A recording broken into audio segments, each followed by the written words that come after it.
Bienvenidos a este espacio que nos toca compartir el día de hoy. Vamos a dar inicio esperando que sea un momento grato, un espacio de diálogo, de encuentro, a pesar de que vivimos en un momento que es complicado, no tiene por qué afectar nuestro interrelacionamiento. Entonces, bienvenidos a este que es el primer conversatorio de un ciclo de 4 encuentros, de 4 jueves que vamos a tener para conversar sobre Amazonía y pueblos indígenas. El día de hoy, entonces, me voy a permitir invitar a la directora del Centro de Promoción del ICADO, Ricardo Bajerer, Erika Aldunate, para que pueda dar las palabras de bienvenida a este evento. Bienvenidas, bienvenidos de antemano. Pues sí, les doy la bienvenida a nombre de CEPROLAI y además, sobre todo, ¿no? De toda esta comisión de la hermandad, eh, esta comisión que está trabajando estos temas de la Amazonía y pueblos indígenas. Le agradezco mucho a Monseñor Cotter, a Fundación Jubileo, a CIPCA. Estamos también la pastoral universitaria y especialmente la REPAM, ¿no? La REPAM Bolivia. Y como decía Natalie, no debemos dejar que lo urgente acalle lo importante. Creo que es muy importante que podamos reflexionar acerca de lo que es la Amazonía, de lo que sigue sucediendo en la actualidad, a pesar de que, bueno, estamos tan retraídos, tan asustados con esta pandemia. Sin embargo, lo que sucede en la Amazonía en general también tiene que ponernos en alerta y nada tiene que impedirnos reflexionar sobre estos temas. Quiero agradecer muy especialmente a Monseñor Eugenio, a la hermana Siria, a Martín Torrico y a todas las personas aquí presentes, hermanos y hermanas de comunidades, religiosos, religiosas, sacerdotes, y sobre todo también personas comprometidas con la fe, ¿no?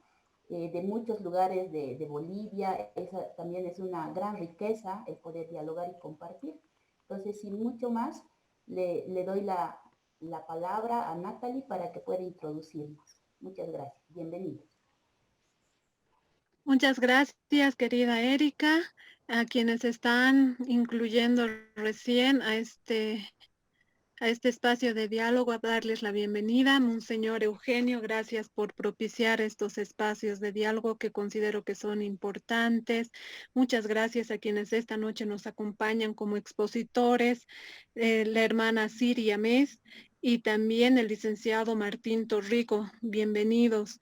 Vamos a tener estos jueves el espacio dirigido para hablar sobre el servicio de la Iglesia Católica en la Amazonía frente a la pandemia del COVID-19. También vamos a estar hablando sobre las agresiones al territorio amazónico y todo lo que está sucediendo en este tiempo coyuntural.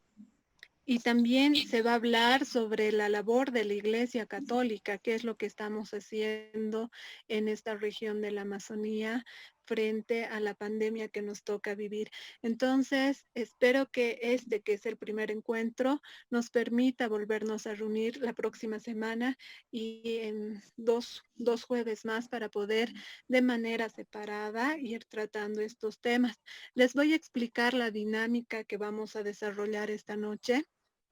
Primero, pedirles por favor que si no están haciendo uso de la palabra, puedan apagar sus micrófonos, es muy importante. Y también comentarles que vamos a tener un espacio de exposición donde cada uno de los expositores que esta noche nos acompañan van a poder darnos a conocer los temas que se van a desarrollar en estos conversatorios.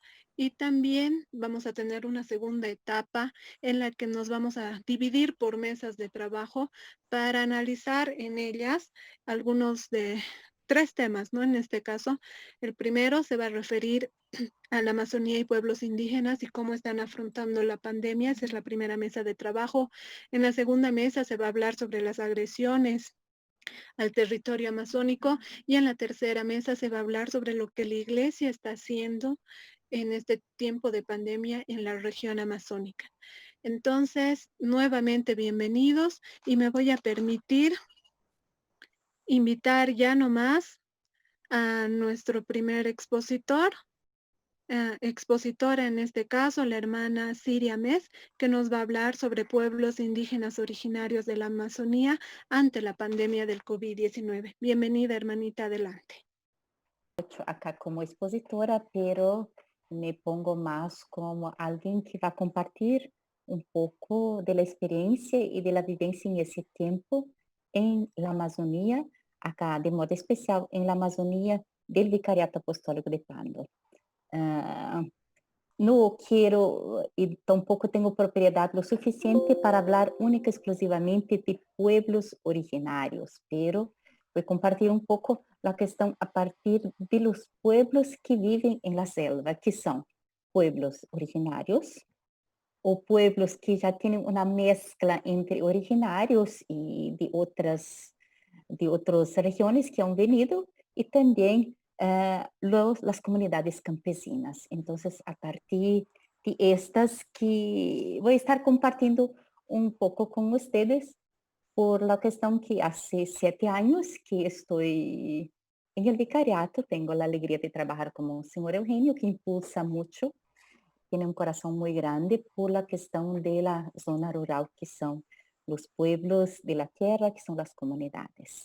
Me he orientado un poco, como no tengo mucha práctica en eso, entonces quiero compartir a partir del corazón como que estamos viviendo este tiempo de pandemia con esas comunidades. Desde que llegué de Brasil, ya estaban cerradas las fronteras, fui una de las últimas a lograr llegar en Bolivia. Ya estaba todo cerrado. Las comunidades del campo lo que han hecho delante de la situación de que la pandemia estaba allá en las puertas. Al principio todas se cerraron en sus propias comunidades, haciendo los tales de poner las tipitas en sus carreteras, en sus caminos, para que nadie entrase y nadie saliese. Con esto empezó el problema también que, como lo sabemos, nuestras comunidades rurales indígenas o campesinas, ellas viven un poco del día a día. Vienen traer sus productos para los pueblos, para vender y llevar los otros necesarios, lo que necesitan para su vida del día a día. Viven de mucho lo que la tierra le da, lo produce. Y esto lo venden como que es el plátano, la yuca, lo traen para comprar las otras cosas. Y son comunidades que viven en sus grupos y tienen su organización como comunidad. Entonces, con la pandemia, ¿cómo no lograron venir para la ciudad para traer sus productos, vender, comprar lo necesario? Y tampoco lo tenían lo necesario en sus comunidades.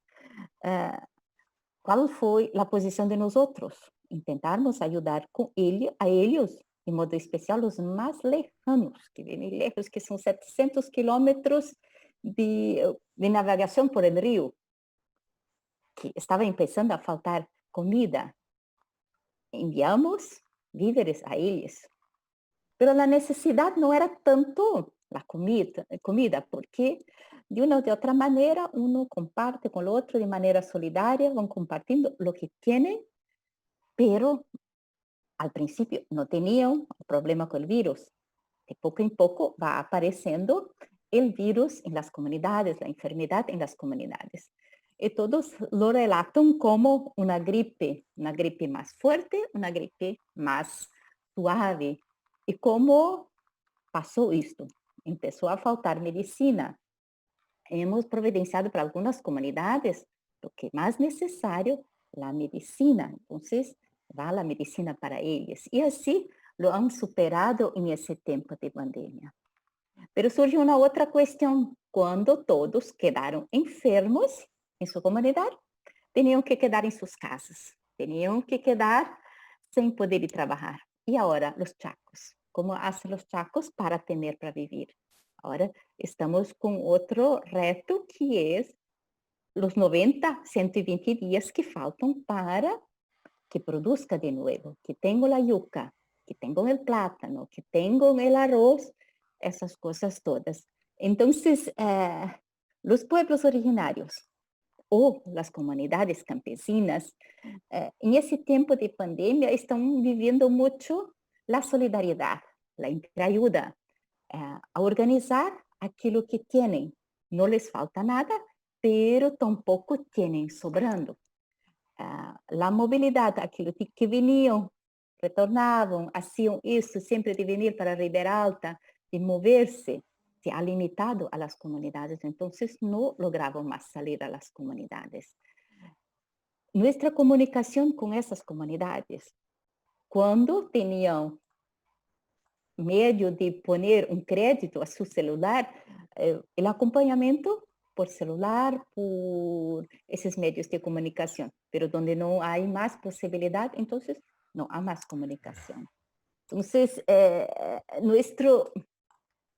la situación de esos pueblos en la Amazonía acá, vamos a decir así, en el momento todos ya han pasado la pandemia, ya han pasado.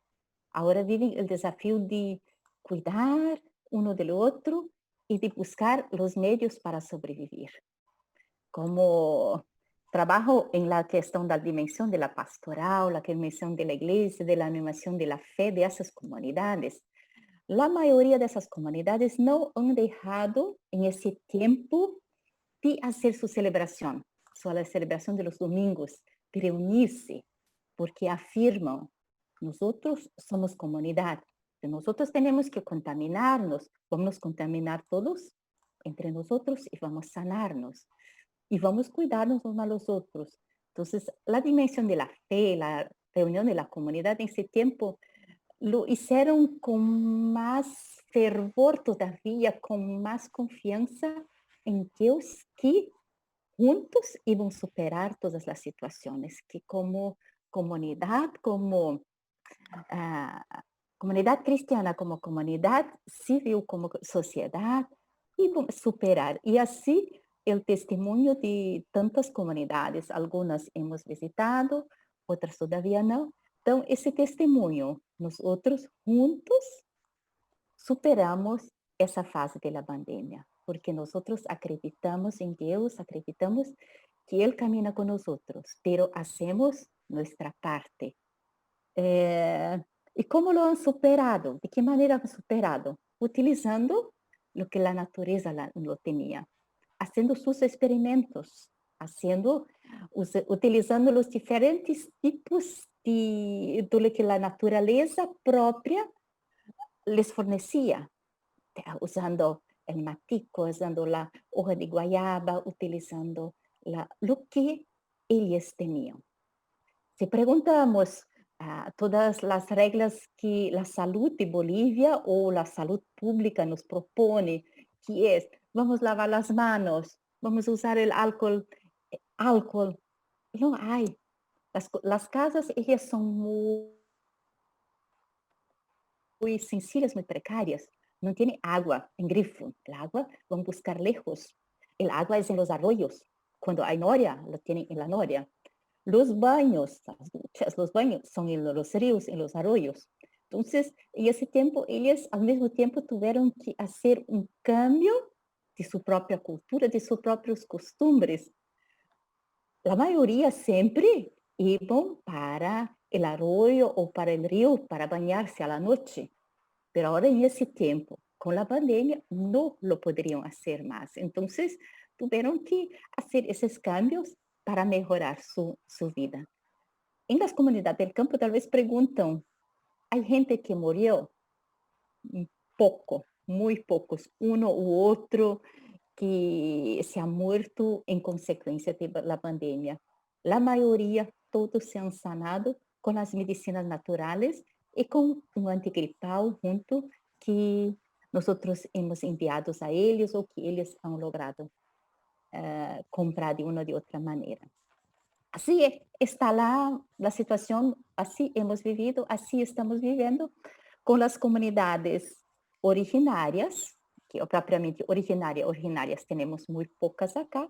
Comunidades en aislamiento no tenemos ninguna en esta extensión, pero comunidades rurales, campesinas, indígenas de los diferentes de los 3 departamentos, Beni, Pando y La Paz. Eu creio que era isso que queria compartilhar com vocês. Agora creio que querem perguntar alguma coisa. Esto lo que he pensado, esto lo que he reflexionado, lo he rezado para compartilhar com vocês. En la situación de la Amazonía boliviana, donde estamos en el Vicariato Apostólico de Pando. Gracias a la querida hermana Siria que esta noche ha compartido con nosotros un testimonio, una experiencia de vida, una realidad que les está tocando vivir a las comunidades y pueblos indígenas en la Amazonía. Algo que destaco mucho de su intervención es esta frase de solidaridad. No les falta nada, pero tampoco tienen de sobra. Y esto que ella nos comentaba de cuidarnos, además de que ellos esperan salir juntos de esta situación, de esta pandemia, es un ejemplo que en el área rural quizás todos deberíamos seguir. Muchas gracias por compartirlo con nosotros y ya no más quiero comentarles que antes de proseguir con nuestra siguiente exposición, tenemos preparado una producción audiovisual.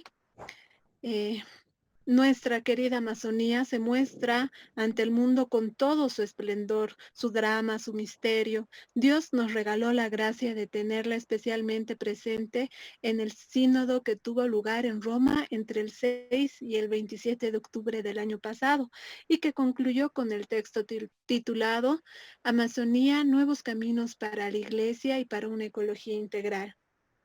4 sueños de la Amazonía nacieron en ese macroevento: el sueño social, el sueño cultural, el sueño ecológico y un sueño eclesial. Esta noche permítanme presentar un video realizado por la REPAN con el título 4 sueños de la Amazonía, exhortación apostólica posinodal. Adelante, por favor.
Entonces vamos a ya nomás dar paso a Monseñor Eugenio Cotter, por favor, que nos va a hablar justamente de esta importante labor que la Iglesia Católica está desarrollando en la Amazonía en esta época de pandemia del COVID-19. Por favor, Monseñor, adelante. Gracias, gracias Natalie. Un saludo a todos los participantes en esta noche, a los varios que conozco, que son bastante. Un saludo a Erika de manera especial. Voy a acompañar con una presentación que así haga un poco más puntual y estructurada la presentación. Se me ha pedido de indicar eso, lo que se ha hecho como iglesia en esta temporada y esto lo que he podido recoger. Entonces, el servicio de la iglesia en la Amazonía frente al COVID, esto es un poco el tema que me se ha pedido poder trabajar. Vamos a ver si avanzamos. A ver, entiendo porque esta no está avanzando. Permítame de entrada un recuerdo de Monseñor Scarpellini, que es muy cercano a CEPROLAI, ha sido muy cercano a Jubileo, a la REPAN también, a mi persona, a CIPCA en varias oportunidades, he estado muy cercano. Entonces, permítame un recuerdo de Scarpellini propio por un mes desde su fallecimiento. ¿Qué es lo que empuja a la iglesia a vivir este compromiso en la Amazonía? No es desde hoy, lo recordaba el Papa en Maldonado. La iglesia llegó seguramente con los primeros, entre comillas, conquistadores que trazaron fronteras encima de los que ya existían en la selva, pero llegó para estar al lado de los que estaban en la selva, para estar al lado de los indígenas, y no llegó con la maleta para irse, sino para quedarse. Y esto lo mismo lo reconocieron los indígenas cuando saludaron al Papa y le pidieron de seguir esta presencia que los acompaña. Para la iglesia este compromiso, este trabajo de estos días no ha sido que una etapa más de lo que ya estaba haciendo en respuesta a una opción preferencial por los pobres y con los pobres, en respuesta a la caridad, a la fraternidad que anima las relaciones adentro de la iglesia y adentro de la comunidad humana, y la presencia y el compromiso solidario de todas las personas que están en la Amazonía como que han ayudado a vivir este camino de la Amazonía. Aquí les doy la imagen de lo que significa, porque hay una cierta invisibilización de lo que es el COVID adentro de la Amazonía, y hablo de la Amazonía en general, no solo boliviana. El 17 de marzo en rojo están las jurisdicciones eclesiásticas que tenían los primeros casos de COVID. Eran 1 o 2 por cada uno de estos puntos rojos. Entonces calculen que son 9 puntos que estaban el 17 de marzo. Si ustedes miran la fecha, el 17 de agosto, entonces abril, mayo, junio, julio, agosto, exactamente 5 meses después, hablamos en toda la Amazonía oficialmente de 901.471 casos y 23.539 los fallecidos. Estos los datos oficiales, porque recuerden que para definir que ha fallecido de COVID o tiene enfermedad de COVID, no se estaba contando la sintomatología, sino los exámenes clínicos. Y esto es el límite que son los exámenes clínicos, creo que alcancen a un 20% a lo máximo. Entonces estos datos son datos de los casos oficialmente demostrados. Esto para que nos demos cuenta de cómo la Amazonía ha sido un lugar que, a pesar de la distancia, del enclaustramiento, de todas las precauciones, de hecho prácticamente casi 1 millón de personas han sido los que han sido contagiados por el COVID, y no solo 23.539 fallecidos, es mucho más que un grupo étnico de los que viven en la Amazonía. Esto para medir el impacto que significa el COVID y todavía sigue significando.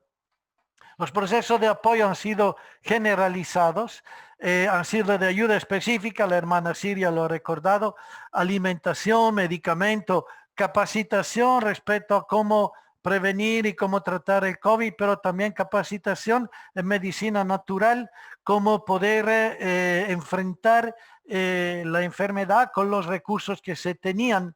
Es interesante, el domingo con la hermana Siria estábamos en una comunidad y tenía su recetario de medicamentos naturales de utilizar a los primeros síntomas durante el desarrollo de la enfermedad, la etapa aguda y el post-COVID. Se habían hecho su recetario, tenían ahí su botiquín, obvio porque han ido experimentando y aprendiendo dentro de la enfermedad. Los mayores confirmaban que nunca habían visto una situación así, un tipo de gripe así tan violento y tan virulento. Y entonces iban con los jóvenes metiendo a disposición las culturas ancestrales de la medicina natural con la experiencia que se estaba haciendo frente a los síntomas nuevos y a los intentos nuevos de reducir el impacto donde era posible o controlarlos. Ha habido ciertamente un trabajo comunitario muy fuerte.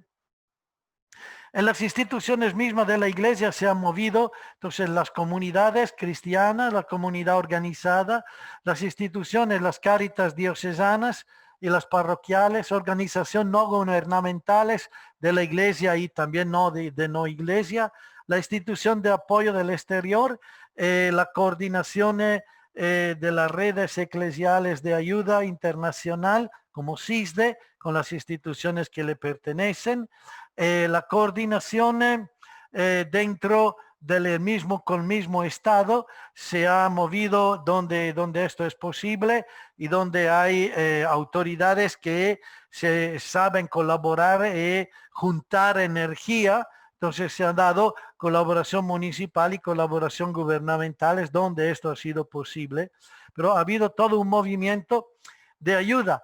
Ciertamente la situación del COVID ha mostrado la fragilidad de la estructura sanitaria de las comunidades cuando la medicina tradicional no basta, pero se ha mostrado como la falta de inversión hasta a nivel de salud es notoria y se ha hecho claramente fuerte y visible. Ha sido una crisis en las ciudades, pero donde había algo ya organizado, peor ha sido donde no había organizado. Al comienzo hubo, en algunos casos sigue habiendo la negación política de la pandemia y esto sobre todo en los grupos de países del socialismo del XXI siglo que han querido negar la existencia de la pandemia y cuando no era posible negarla han querido endosar la responsabilidad al imperio. Y sabemos cómo esto es una visión reductiva, manipuladora y que encima ha significado costo de vida humana por los atrasos que se han metido en el tomar las medidas precautorias frente a la situación. Y esto se ha visto aquí en Bolivia hasta hace 2 semanas, la utilización de las comunidades y de los sectores sociales por fines políticos, exponiéndolo al mismo contagio. Aquí en Riberalta tuvimos propio al comienzo, en marzo, una manifestación que después resultó financiada en un intento de querer recibir la ayuda del Estado y que no se repartiera a través de organismos del Estado o de los bancos, ejército o banco, sino a través de organismos sociales que financiaron los taxistas y un grupo de vecinos para armar una manifestación, exponiendo a la gente a contagio. 20 días después, varios de estos ya estaban contagiados. Una de estas dirigentes, de manera impresionante, mandó un video desde la cárcel de La Paz en total crisis respiratoria, hablando a la gente de aquí y el manoseo político de esta pandemia. También cabe destacar la trampa partidaria que se ha construido. Es de 2 semanas Torrico del MAS, asesor, que indicaba al Parlamento, si la Janine le dice de darle 500 bolivianos por bono, usted diga 1000, porque así la ponen en dificultad y ella no sabrá dónde ir a recoger el dinero y quedará mal ella frente a la gente. Cálculo político hasta de la ayuda en vez que una preocupación honesta y seria de la ayuda. Y esto de verdad... Creo que hay una responsabilidad ética y moral del mundo político. Yo tomo en cuenta estos, pero también de los atrasos burocráticos en la intervención.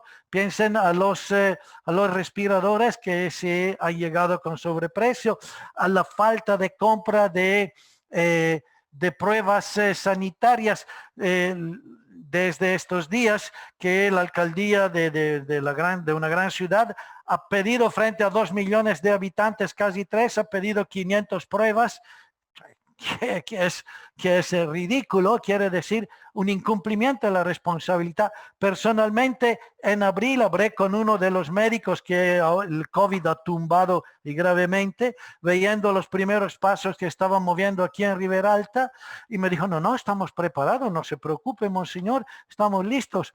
En una ciudad que, de verdad, mi ciudad de Italia es Bérgamo, una de las más afectadas del COVID, grande como Ribera Alta.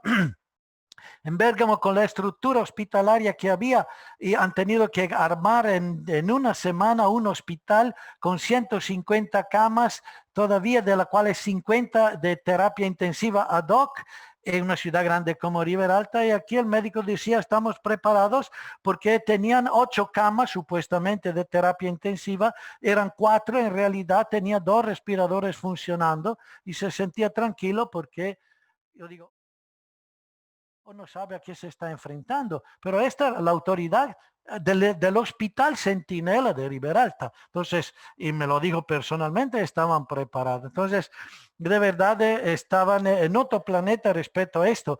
Pero después de 4 meses, 5 meses que corría el problema del COVID a nivel mundial, quiere decir que no se habían dado ni la paciencia y la capacidad de leer los periódicos, a ver lo que estaba sucediendo y a darse la manera de prepararse para aminorar el impacto en la vida de las personas.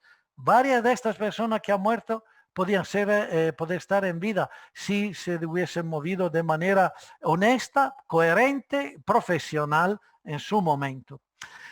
Al comienzo, cuando empezaron a destacar la primera ayuda, las comunidades rechazaron la propuesta que el ejército fuera a visitar, a llevar los bonos en las comunidades, y esto lo hicieron para protegerse del contagio que significaba la entrada del ejército con esta repartición, utilizando la estructura del Juancito Pinto. Esto entonces llevó al gobierno a bancarizar, a meter al banco los bonos, y esto llevó a la comunidad, después de un tiempo de enclaustramiento, a tener la necesidad de venir a las ciudades haciendo cola, quedándose en el camino de noche, esperando así para hacer cola para recibir un bono, de la cual una parte se lo comió el viaje, la otra parte se lo comió la enfermedad. Caso de los yuquis en la parte norte del Chapar, en la parte sur del Tipnis y del Polígono 7, que se enfermaron de esta manera y empezaron la difusión del contagio en esta reserva. Es el caso clásico.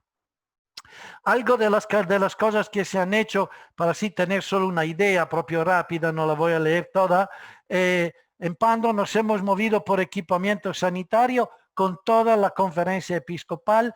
Como lo indicaba la hermana Siria, se han repartido víveres, se han repartido medicamentos. Víveres porque la gente no podía ir al Chaco, los que se enfermaban no podían ir a trabajar, entonces necesitaban comer. Y sabemos que la economía en el campo es una economía pobre y muy al día, entonces no tienen almacenado muchas cosas, y esto necesitaban soporte y formación sanitaria para ayudarlos a tomar las precauciones necesarias. Beni, ejemplo, el vicariato de Beni repartió 12 toneladas de alimentos.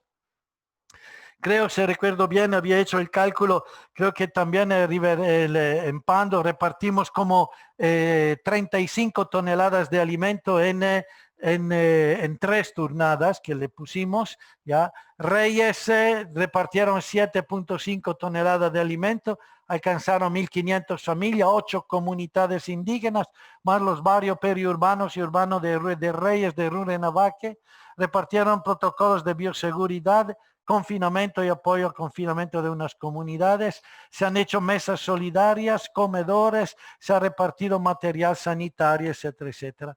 Esto para darle una idea, ya San Ignacio de Velasco alcanzó 1.250 familias, Ñuflo de Chávez 1.461. He hecho un resumen muy grosero por mayor, ya, eso para de unos datos que Willy ha podido recaudar y he hecho un estimado, permítame, de lo que se ha podido hacer. Ahora lo presento. Se ha repartido equipamiento pequeño y grande en una de las comunidades, ejemplo de Perú. El obispo murió justo después del sínodo de los obispos en octubre. El administrador se movió porque el hospital del lugar no tenía tubos de oxígeno, entonces lanzó una campaña y en el arco de 2 meses lograron instalar 2 equipos grandes como de un costo de 200 y pico mil dólares para equipar el hospital del lugar del equipo de producción de oxígeno. Lo mismo hemos hecho aquí en Riberalta, en el hospital de Riberalta, y en el mismo tiempo hemos trabajado para poder lograr concentradores de oxígeno para el área rural. Le tenemos repartido 16, estamos a la espera que logremos otros 5 para repartir otras tantas comunidades. En respuesta a esto, los alcaldes han tomado la idea y han empezado también a buscar concentradores de oxígeno para superar el problema de cargar los tubos, porque aquí quiere decir llevarlos a Trinidad o a Santa Cruz o a La Paz para poder cargar los tubos en el área amazónica de Bolivia. El mismo problema lo tienen en la otra parte amazónica. La ayuda, pero no ha sido solo material en medicamentos y de formación, ha sido una ayuda espiritual. Y frente a los templos cerrados, ha habido oraciones en la casa, ha habido una espiritualidad en las redes sociales, ha habido un movimiento en este sentido que ha mostrado una comunidad viva, y esto ha sido lindo. Alguien decía, el diablo quiso cerrar los templos y Dios abrió las casas. Y han sido nuestros hogares, lugares de oración, lugares de encuentro, de compartir, en un distanciamiento físico, pero no espiritual y no humano. Y han desvelado muchísima participación. Y esto es interesante. Yo veo la homilía diaria, a veces alcanza más de 1.000 personas, cuando en una misa presencial, en la semana estoy hablando, alcanzaba 20, 25 personas. ¿Ya? Y no han bajado seguramente los 20, 25 o 30 personas que siguen la misa diaria o el rosario y todo esto. Más bien, después del horario se sigue viendo lo que queda colgado en la red. Hay una espiritualidad en las redes sociales que se ha movido hasta a nivel popular. Ha habido una manifestarse de un sentimiento religioso encima de la ritualidad. Han empezado a interesar brevedad más los sentimientos, el espíritu con que es que rezaban en vez que los gestos concretos que se metían en acto. Los momentos también de peregrinación de la Virgen, del Corpus Christi, de la Eucaristía, han sido momentos de mucho regocijo y mucha fortaleza a la gente que se ha sentido acompañada en todo esto. Ha habido un movimiento fuerte de la Iglesia en el promover clases virtuales y en el mismo tiempo en hablar con las autoridades nacionales para que hablen a las empresas telefónicas para que creen oportunidad en los precios. Hay que decir que la difusión de las redes sociales en Bolivia no es inferior a la de los otros países, más bien tiene un alcance, creo que entre los más altos a nivel de los 9 países que tienen la Amazonía. la cobertura de redes sociales es una de las más altas, al límite más caras si quieren, pero hay una mayor cobertura que no en otros países. Y esto ha sido de verdad una suerte y en el mismo tiempo hay que hacerlo ser un llamado de atención porque aprendamos a luchar para que esta cobertura se aumente cada vez más. Y la actividad formativa se han dado manera a los profesores de poderla seguir con WhatsApp, con Classroom, con Zoom, con Google, con Meeting, y donde no era posible, las maestras preparaban las tareas, la preparaban en fotocopia y los papás pasaban a recogerla, y sé de maestras que han ido a llevar la tarea a la casa de sus alumnos. Ha sido de verdad un movimiento interesante de compromiso humano, al más allá del sueldo, de compromiso humano de varios profesores y de muchos profesores, y no solo de los colegios de convenio, también del convenio de los colegios de Estado. Esto ha sido una cosa importante. Claro, ha habido también los que no le ha interesado un pepino y no se han movido, pero estos han quedado tan mal parados que le ha tocado moverse frente a la operatividad de los demás. Y ha sido un momento importante. Ha sido también el momento descubriendo las redes sociales y metiéndola, tomando a la fuerza la acción con ellas, donde se ha dedicado espacio a la formación de los mismos profesores. En varias de las instituciones eclesiales se ha llevado adelante esto. El valor de la solidaridad dentro de todas las motivaciones que ha permitido a la gente sentirse acompañados dentro de su historia, de este sufrimiento. Le voy a dar este cálculo aproximado. Con un promedio en cada jurisdicción de $40,000, me he quedado corto en esto, he hecho pero un promedio, son 105, ahora son 107 las jurisdicciones de toda la Amazonía. Se aplicó el cálculo de 40,000 por 105, quiere decir que en estos 5 meses las instituciones de iglesia han repartido como $4,200,000 adentro de esta sociedad a los pobres, a los necesitados. Y no ha sido un repartijo a lluvia, sino apuntando a los más pobres.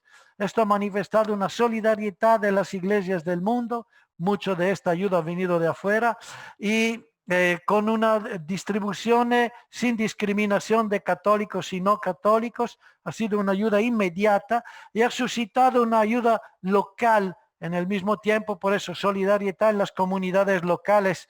Hablo solo del caso concreto, para hacer números, de Riberalta, donde la compra del equipo de oxígeno para el hospital, que ha abaratado y ha generado accesibilidad al oxígeno, el 21% de esto ha sido sostenido por la gente de Riberalta y no nativos de Riberalta. Ha visto muchos jóvenes meterse en todo esto.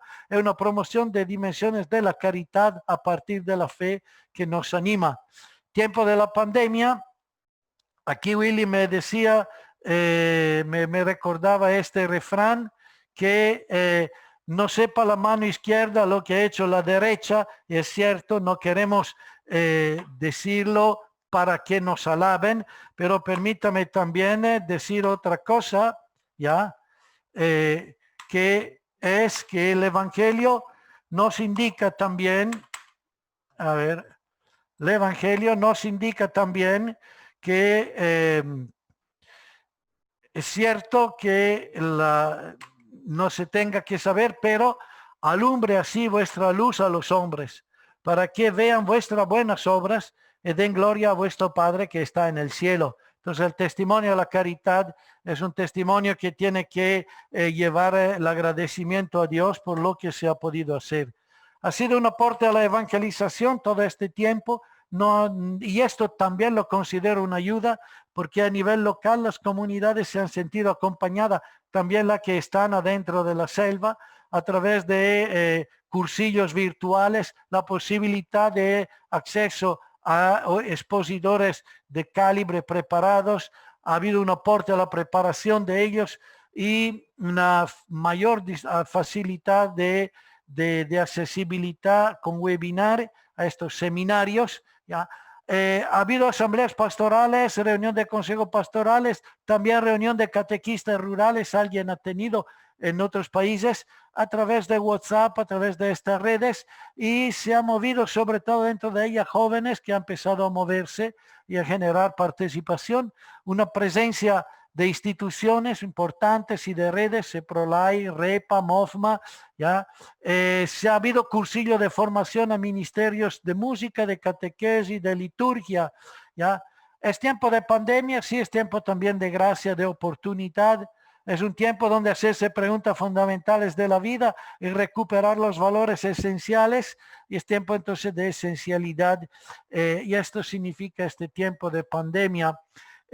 Una advertencia finalizando, que no estemos esperando que esto acabe para volver a lo de antes, sino más bien no tenemos que perder lo bueno que hemos aprendido en esta experiencia. Y una última en forma de chiste, ya el que reza a la Virgen de Guadalupe dice, protégeme del COVID, y la Virgen le regala el barbijo. Gracias.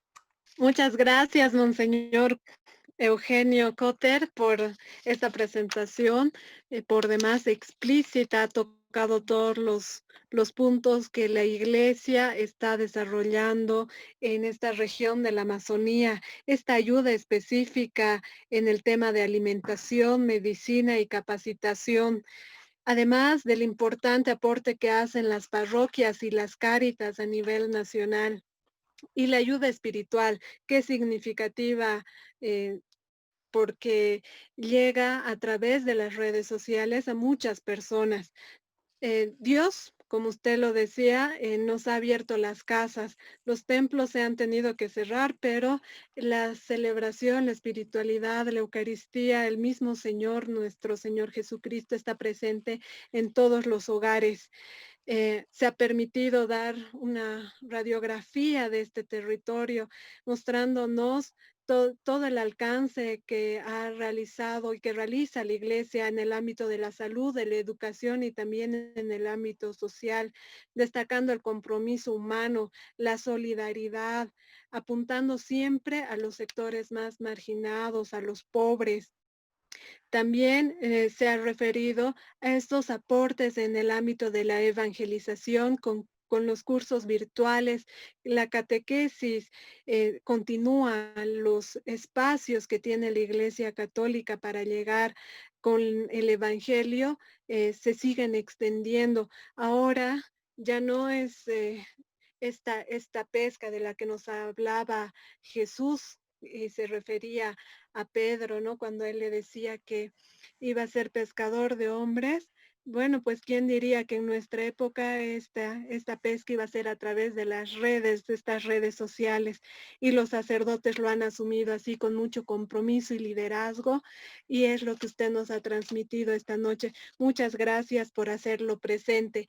Y ahora sí me voy a permitir invitar al licenciado Martín Torrico para que pueda hablarnos sobre las agresiones en la Amazonía. Adelante, por favor, licenciado Martín. Dando inicio a esta tema de amenazas a la Amazonía, ¿no? Este tema lo estoy enfocando básicamente desde una perspectiva global, desde muchas aristas, pero tomando en cuenta tres temas específicos o tres temas. Es justamente la minería y expansión de la frontera agropecuaria y sistema productivo familiar comunitario, ¿sí? No es que tenga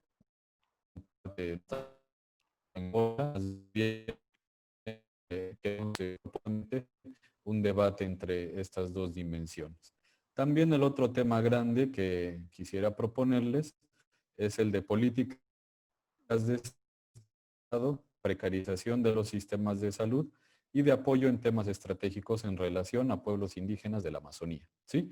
Es que ya parece que eso nos ha dado la suficiente información como para abordar el debate desde donde yo lo pienso compartir con ustedes.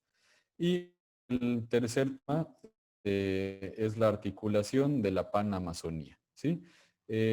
Lo he puesto como articulación porque hay una serie de iniciativas que se están presentando y que son dignas de compartir en este webinario.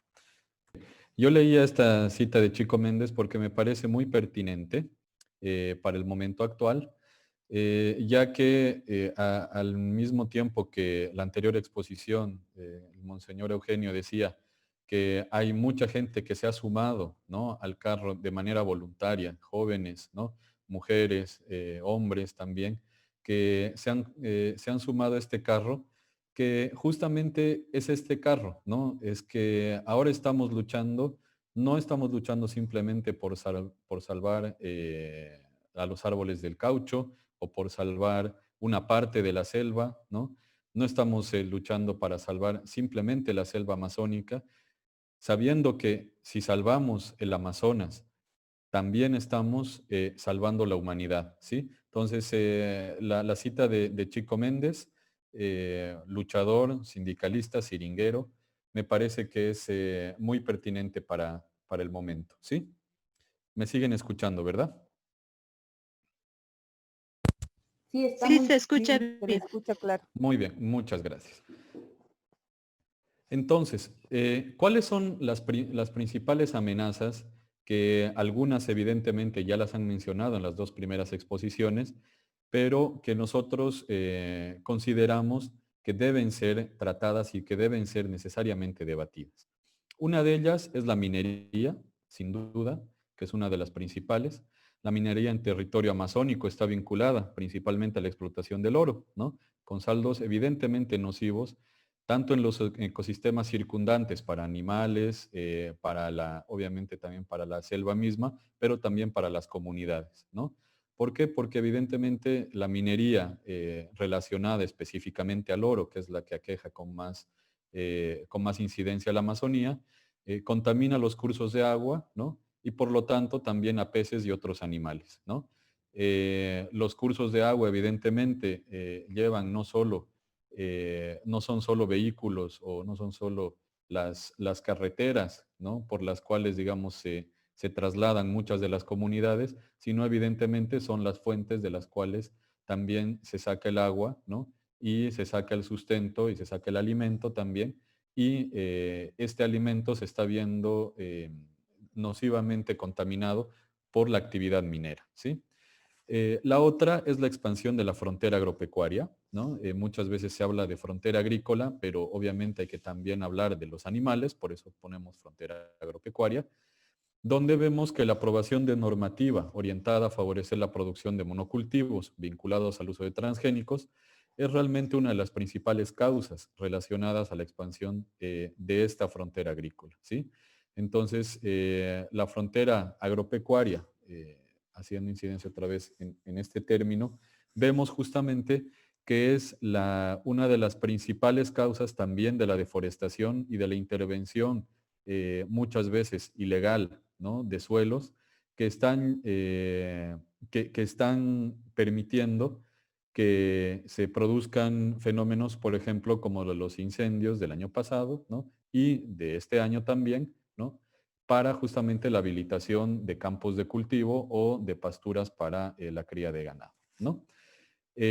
También vemos uno de los temas, que es también uno de los temas más nocivos y que se viene presentando ya hace muchos años, no solo evidentemente con este gobierno, sino también con el anterior y otros más anteriores, es la intervención de las organizaciones. Evidentemente en el gobierno anterior se ha establecido como mayor incidencia esta intervención para crear organizaciones paralelas. Es decir, se está debilitando la democracia comunitaria, ¿no?, al momento de crear organizaciones paralelas que no responden directamente a las estructuras orgánicas de las organizaciones indígenas, ¿sí? ¿Me siguen escuchando? Disculpen que sea tan insistente, pero es mejor preguntarles antes de hablar solo. Muy bien. Perfecto, muchas gracias.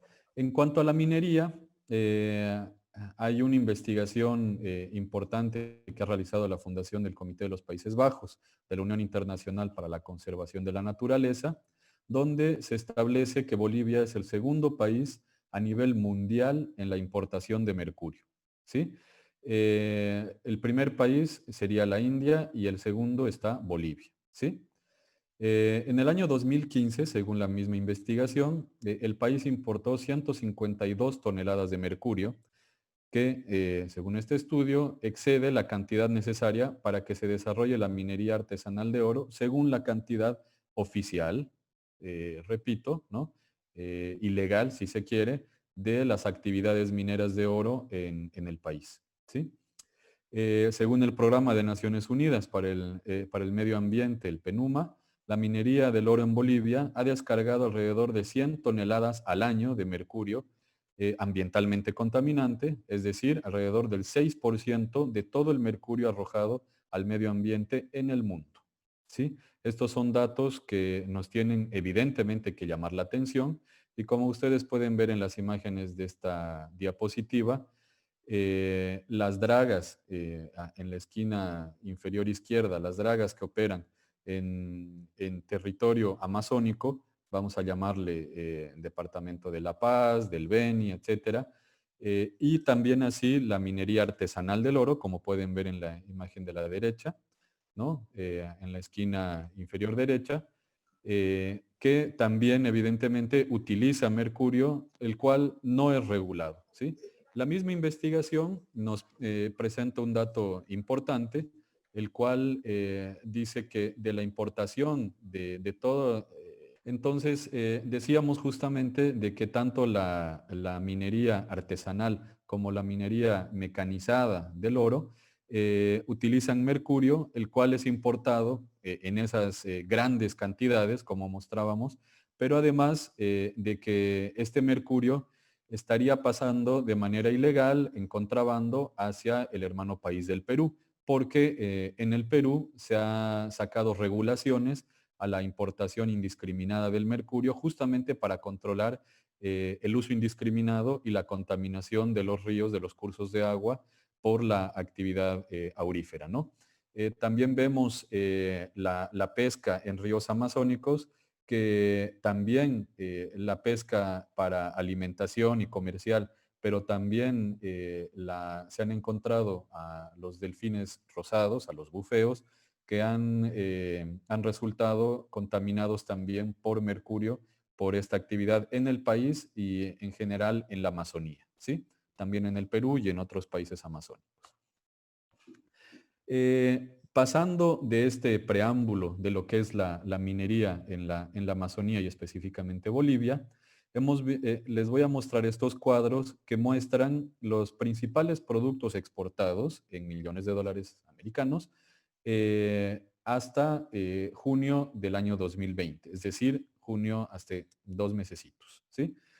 Y esto nos muestra realmente la preeminencia del elemento oro en la minería y en la Amazonía, ¿no?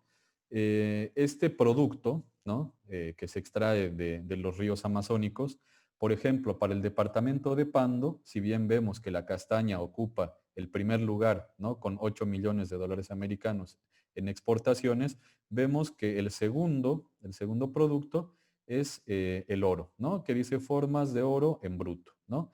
Entonces, es decir, el oro que se puede después industrializar de diversas maneras, ¿no? Pero he hecho una extracción de este estudio que lo hace el Instituto Boliviano de Comercio Exterior y lo presenta en otros datos. He podido hacer esta captura de pantalla para mostrarles el tema de las exportaciones. Evidentemente había un dato de importaciones por país, etcétera, pero quería mostrarles este dato de justamente las exportaciones y la preeminencia que hay del producto oro, de este metal, ¿no? En el caso del Beni es realmente alarmante la situación. De un total de 10 productos, ¿no? Las formas de oro en bruto están alcanzando a 163 millones de dólares americanos, otra vez según datos del IPSE, ¿no?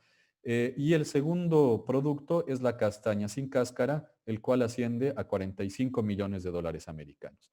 ¿Qué quiere decir? Que todo este mercurio y toda la actividad aurífera que en muchos casos es ilegal, es decir, que son permisos que todavía están en trámite para cooperativas, etcétera, que utilizan dragas y otro tipo de metodologías, vamos a llamarle, de extracción del oro, están significando 163 millones de dólares hasta junio del 2020 con esta práctica que obviamente atenta de todas las maneras contra el medio ambiente, ¿sí?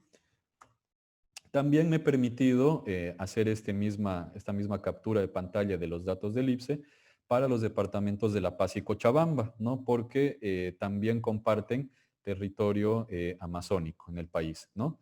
Y podemos ver que en el caso de La Paz, aún más escandaloso que en el caso del Beni, las formas de oro en bruto en exportación hasta junio del 2020 alcanzan los 287 millones de dólares americanos, ¿no? Pero además vemos que son los principales productos exportados a junio del 2020, ¿sí? Entonces podemos hablar de productos tanto agrícolas, pero en este caso estamos viendo que los metales, ¿no? Y la exportación de metales es lo que ocupa en mayor medida, según datos del IPSE, en mayor cantidad, perdón, según datos del IPSE, ¿no? Y son los productos que tienen, digamos, mayor cantidad, son el oro, formas de oro en bruto, que alcanza a los 287 millones de dólares americanos hasta junio del 2020. En segundo lugar, se encontraría artículos de joyería, es decir, ya los elaborados, pero siempre relacionados a la actividad minera, ¿sí? Y estamos viendo, como ven aquí en el gráfico, de un total de 387 productos, son estos los que ocupan mayor cantidad, ¿sí? En millones de dólares americanos. En el caso de Cochabamba, en primer lugar está el gas natural con 42 millones. En segundo lugar, justamente se encuentran las formas de oro en bruto con 34 millones de dólares americanos. Esto nos debería llamar poderosamente la atención, ya que como veíamos, los métodos de extracción del oro en general son métodos que atentan contra el medio ambiente bajo el uso del mercurio, ¿sí? Y esto no se está regulando porque, como también les comentaba, las actividades mineras muchas veces son en base a cooperativas o sociedades muy tempranas o más bien muy efímeras que van operando de forma ilegal en estos 4 departamentos que les he mostrado. El caso de Santa Cruz, también hay minería de oro, ¿sí? Pero el IPSE no presentaba estos mismos datos porque al parecer todavía no tiene la importancia que reviste para estos 4 departamentos que les he presentado, ¿no? Estoy yendo a la anterior diapositiva para que lo vean de nuevo. Y este es lo preocupante en el caso de la minería, justamente. Justamente también relacionado a otro tipo de problemáticas que tienen que ver con la explotación, en el trabajo, etcétera, ¿no? Pero quería mostrarles en datos económicos, en datos sustentados por el Instituto Boliviano de Comercio Exterior, lo importante y lo terrible que puede ser la actividad minera y en el caso del oro para el Amazonas. El otro, como les decía, la otra amenaza que veíamos al principio es la expansión de la frontera agrícola, o la frontera más bien agropecuaria, ¿no? La expansión de la frontera agropecuaria está directamente relacionada a políticas de Estado, ¿no? Y normativa que han promovido la habilitación de campos de cultivo de grandes extensiones, de campos de cultivo y pastoreo de ganado sobre todo, ¿no? La producción de monocultivos en estas zonas está principalmente destinada para la producción de biocombustibles y alimentación de animales. Es decir, no se producen alimentos en gran medida para las personas, para justamente lo que los productores agroindustriales de estos sectores dicen que están alimentando al país. Eso no es cierto, ¿sí? Estos siguen un modelo de producción extractivista que no está en concordancia con las formas tradicionales de producción de los pueblos indígenas. Es decir, que más bien los pueblos indígenas y campesinos son los que están sustentando, evidentemente, y los pequeños productores, y los que han sustentado en esta coyuntura y en esta emergencia sanitaria, ¿no? Al país, ¿sí?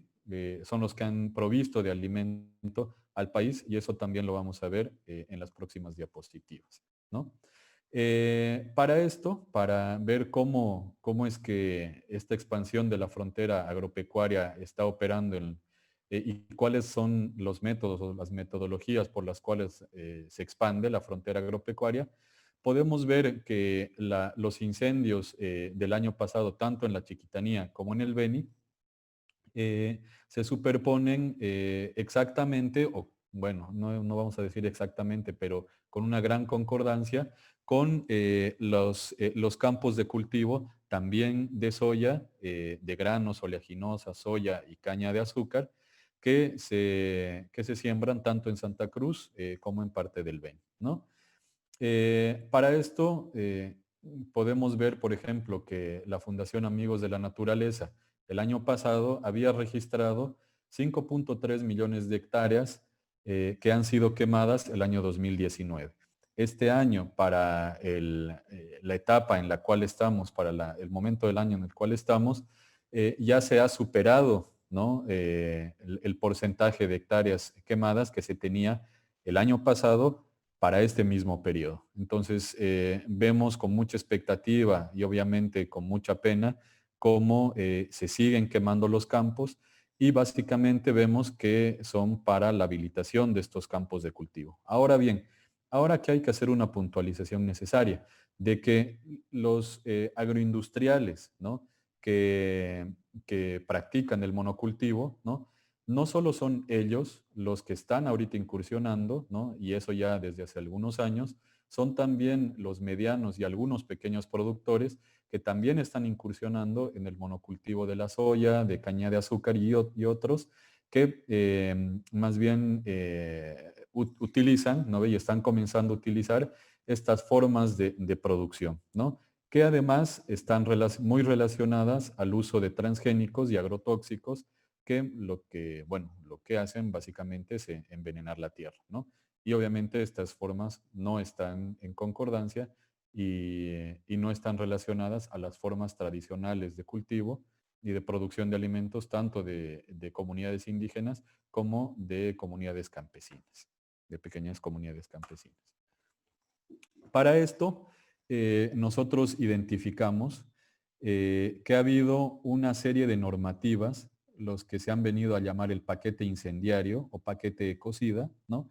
Que valga además la aclaración y la actualización de que este paquete incendiario y paquete de normas ecocidas ha sido recientemente, es decir, hace unas horas, mencionado en la sentencia del Tribunal Internacional por los Derechos de la Naturaleza como un paquete de normativa que atenta contra los derechos de la naturaleza y más bien ha permitido la expansión de monocultivos y de la frontera agropecuaria, ¿no? Con saldos obviamente completamente desastrosos, ¿sí? Entonces, dentro de este paquete incendiario, paquete ecocida, hemos listado algunas de las leyes más importantes que dan pie justamente a la expansión de este modelo extractivista de cultivo, ¿sí?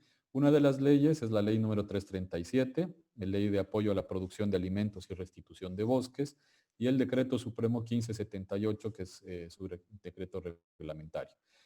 También la ley 502, la ley número 739 y ley número 952 de ampliaciones del plazo y modificaciones de la ley 337, ¿no?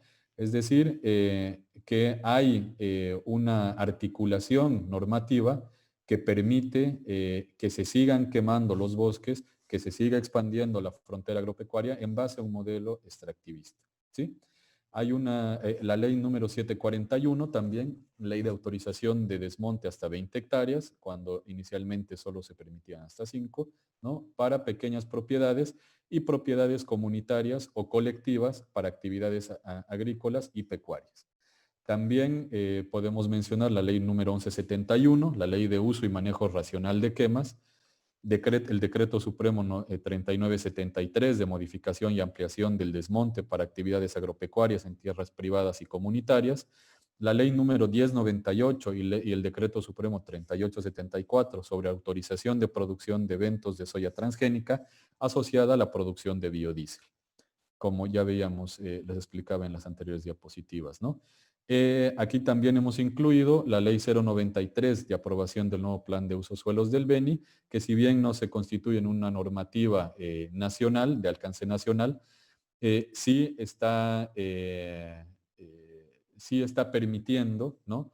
Y el mismo modelo que presenta este nuevo plan de uso de suelos permite más bien la expansión de monocultivos y de cultivo mecanizado y agroindustrial en desmedro más bien de la agricultura familiar y campesina, ¿no? Entonces, por eso también nos hemos permitido considerarlo dentro de este paquete, a su vez de que el tribunal, que como les decía hace unas horas, ha dictado una sentencia, también ha incluido a esta ley departamental número 093 que aprueba el nuevo plan de uso de suelos del Beni el año pasado, ¿sí? En noviembre del 2019. Ya, perfecto, muchas gracias. Entonces, dentro de también este paquete incendiario están esta norma, el 4232 y el 4238, que tiene una disposición transitoria única que para dar cumplimiento al presente decreto supremo en un plazo de hasta 40 días calendario, computables hasta la publicación del mismo en el Comité Nacional de Bioseguridad, que deberá aprobar estos procedimientos abreviados que se listan en el documento, perdón, en el decreto supremo 4232, ¿sí?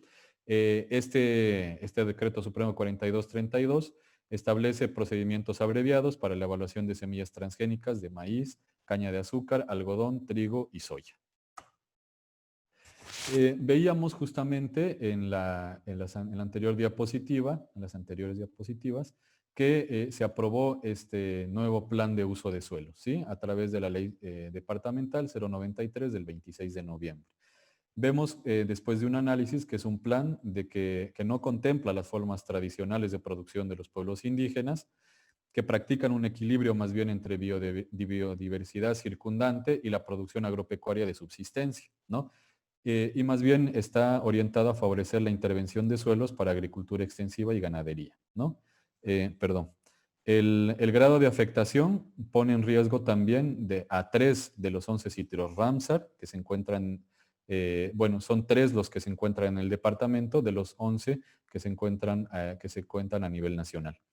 Estos sitios de conservación a nivel del departamento representan 6.9 millones de hectáreas en el departamento del Beni.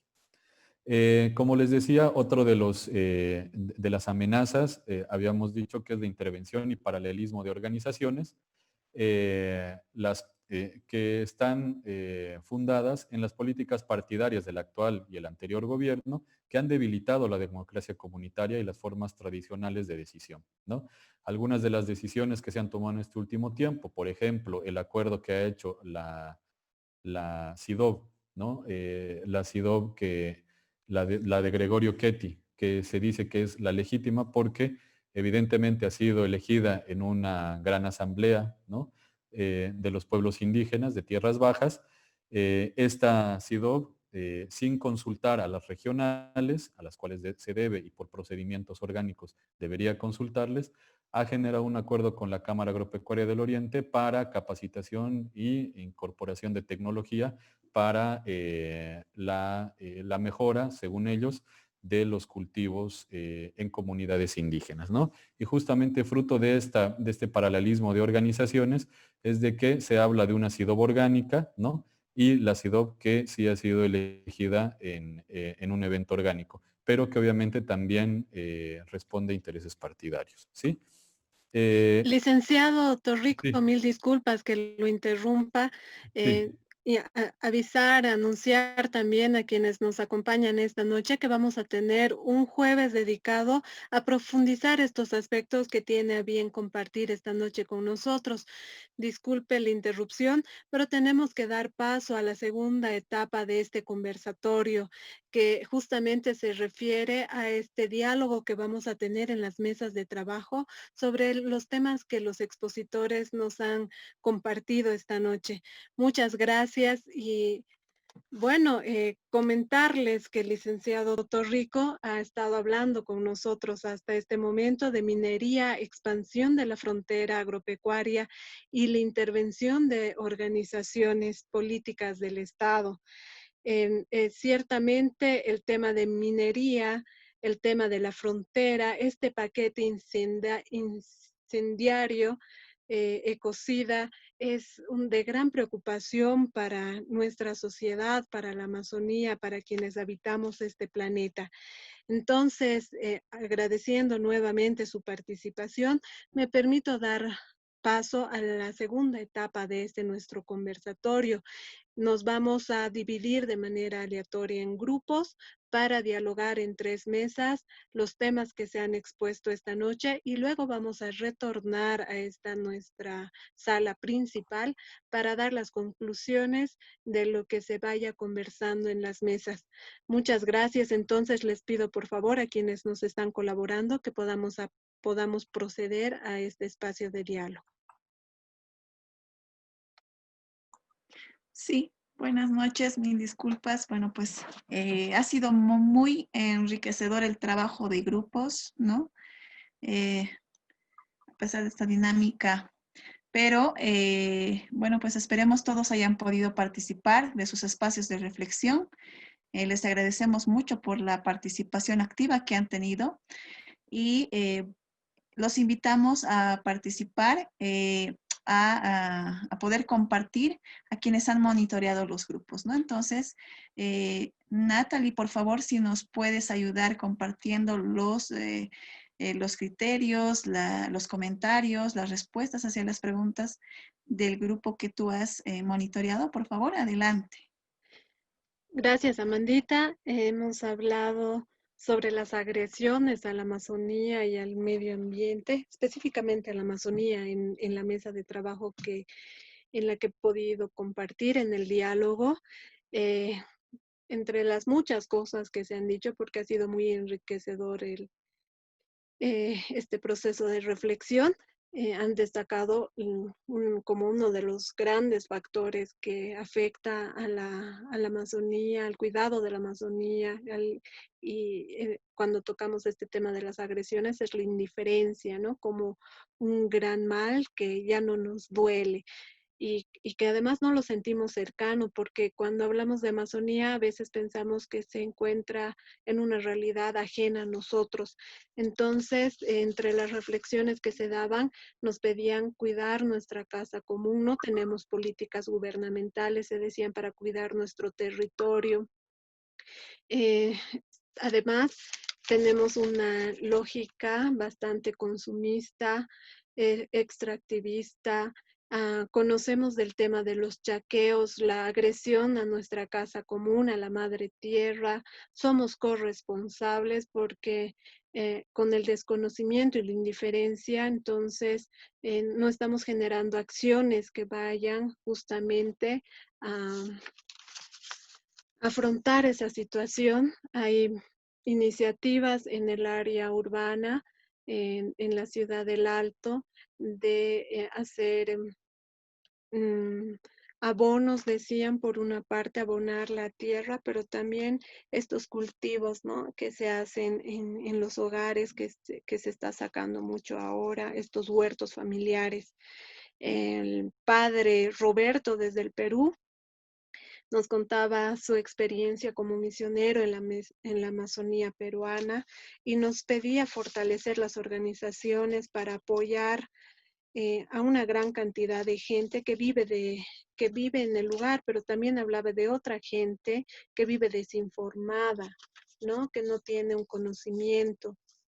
Ir sumando esfuerzos, nos decía que también la iglesia está trabajando mucho y se ha mostrado ahora en la exposición de Monseñor Eugenio, pero también nos pide inmiscuirnos. Después sí se decía que la Amazonía es el pulmón del mundo y que tenemos la necesidad de salvarlo. Hay que hacer un sostenimiento de la vida, la actividad depredadora, el extractivismo, nos lleva al desafío del sostenimiento de la vida, nos decía Martín. Y Micaela nos recordaba que la Amazonía no es solamente el territorio, sino las personas, los seres humanos que habitan ahí y que tienen una cultura y que tienen necesidades y que en este momento lo están pasando mal. Eso es a grandes rasgos lo que se ha hablado en el espacio, Amanda.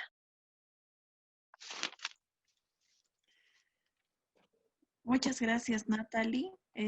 Vamos a invitar a Willy, por favor, quien también ha estado monitoreando el otro grupo, para que nos pueda compartir las respuestas y las percepciones del equipo. Gracias. Eso ha sido un grupo muy diverso, muy bonito. El hecho de que nos hayan contado, además de la hermana Siria, sus experiencias. Hablamos de la medicina tradicional y cómo los pueblos se están enfrentando a esto, ¿no? Y ahí nos hablaban de las experiencias del uso de hierbas, de guayaba, por ejemplo, y que nos han contado también la historia de que no ha habido protocolos y no hay protocolos todavía al respecto. Pero sí lo que ha ocurrido, y es algo interesante, es que se ha desarrollado una experiencia de compartir conocimientos entre la medicina tradicional y la medicina científica. Por ejemplo, recién están llegando los medicamentos, nos decían.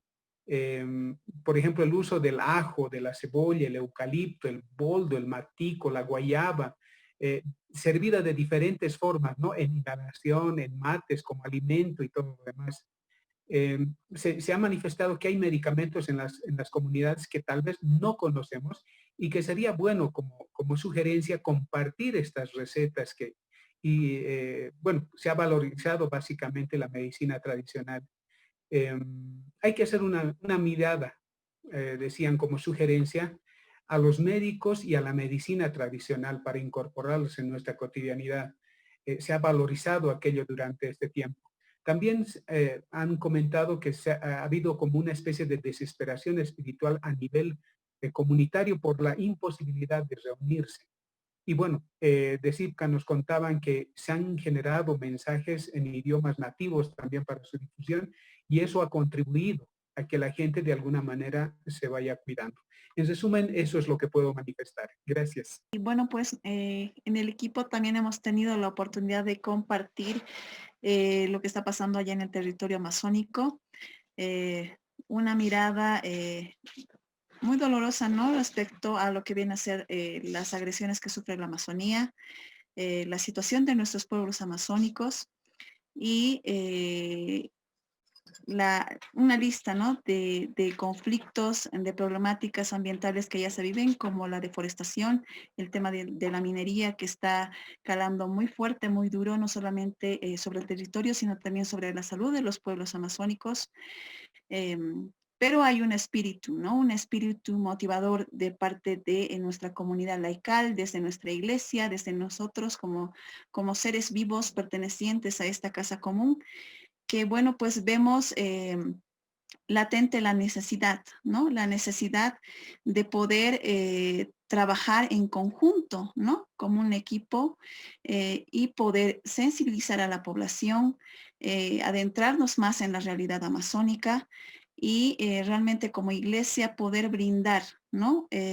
Brindar no solamente un apoyo de forma material, sino también espiritual, ¿no? Que es lo que nos caracteriza a nosotros como comunidad.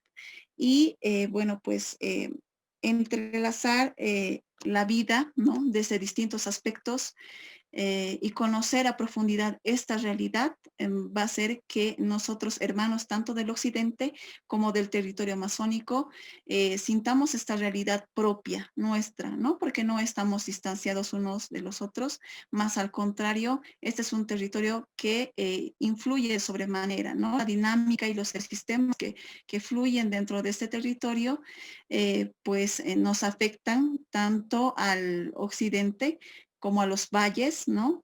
Y como al territorio amazónico, ¿no? Entonces, también se ha trabajado dentro del grupo, ¿no? La necesidad de poder crear redes, ¿no? Y como lo decía Monseñor Eugenio, la labor es concientizar a la población, ¿no? Y tratar y procurar desde nuestras posibilidades llevar esta ayuda material, que puede ser material, pero sobre todo espiritual. Muchas gracias, Natalia. A ti, Amanda, y con ese resumen, estas conclusiones que por cada mesa de trabajo se ha realizado, vamos a concluir nuestro espacio de análisis, no sin antes pedirles, por favor, que puedan...